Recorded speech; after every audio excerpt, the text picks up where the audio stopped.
بسم اللہ الرحمن الرحیم۔ السلام علیکم 8 کلاس۔ جیسا کہ آپ جانتے ہیں آپ کی آن لائن سٹڈیز کا آغاز ہو چکا ہے۔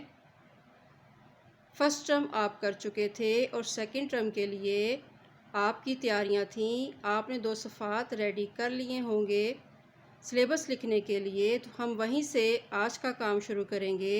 سب سے پہلے ہم لکھیں گے دوسری سماہی کا نصاب، اردو الف کا اور اردو بے کا۔ کاپی کس طرح سے ریڈی کرنی ہے آپ ایک دفعہ دیکھ لیں دوبارہ۔ یہ ہے کاپی کی فرسٹ مارجن لائن۔ اس کے رائٹ ہینڈ پہ آپ لکھیں گے ڈیٹ اور منتھ کا نام، پھر اردو الف۔ لیفٹ ہینڈ پہ ½ انچ کی آپ مارجن لائن خود لگائیں گے اور دن کا نام لکھیں گے۔ پھر لکھیں گے دوسری سماہی کا نصاب، پھر آپ اسباق کی ہیڈنگ دیں گے۔ 2 سبق ہیں آپ کے۔ پہلا ہے کاہلی۔ کاہلی سے وابستہ آپ نے کیا کرنا ہے، اس سے نیچے والی لائن پہ آپ لکھیں گے الفاظ معنی، مشقی کام، پیراگراف کی تشریح اور خلاصہ۔ دوسرے سبق کا نام آپ لکھیں گے شاعروں کے لطیفے، اور اس سے وابستہ آپ لکھیں گے الفاظ معنی، مشقی کام، پیراگراف کی تشریح اور خلاصہ۔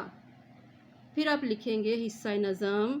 حصہ نظم میں آپ کی ایک ہی نظم ہے اور اس کا نام ہے نعت۔ نعت سے وابستہ آپ نے کیا کام کرنے ہیں وہ بھی لکھ لیں، الفاظ معنی، اشارے تشریح، مشقی کام، مرکزی خیال اور خلاصہ۔ پھر آپ لکھیں گے حصہ غزل۔ غزل نمبر 2 ہے آپ کی دوسری سماہی میں، جس کے شاعر ہیں خواجہ حیدر علی آتش۔ اس سے وابستہ آپ نے کیا کرنا ہے، لکھیے الفاظ معنی، تشریح اشعار اور مشقی کام۔ پھر آپ ہیڈنگ دیں گے حصہ گرامر کی، جو کہ قواعد و انشاء سے وابستہ ہے۔ متضاد کے لیے قواعد و انشاء کا صفحہ نمبر 46 صبح سے خفیف تک۔ پھر مذکر مؤنث صفحہ نمبر 27 پر اونٹ سے نانا تک۔ پھر ہیں واحد جمع صفحہ نمبر 29 پر تبرک سے سبب تک۔ پھر ہیں لاحقے صفحہ نمبر 21 پر دوست سے ناک تک۔ اور ایک صفحہ اور ہے لاحقے کے لیے صفحہ نمبر 45، وہاں سے بھی آپ نے مد سے خواہ تک کرنے ہیں۔ پھر ہیں سابقے صفحہ نمبر 21 پر بد سے ہم تک۔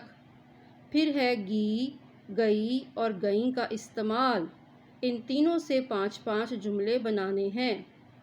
پھر ہے مترادف صفحہ نمبر قواعد و انشاء کا 46 گراں سے کاہلی تک۔ قواعد و انشاء کے صفحے 3 سے 4 تک کی پڑھائی اور زبانی یاد کرنا۔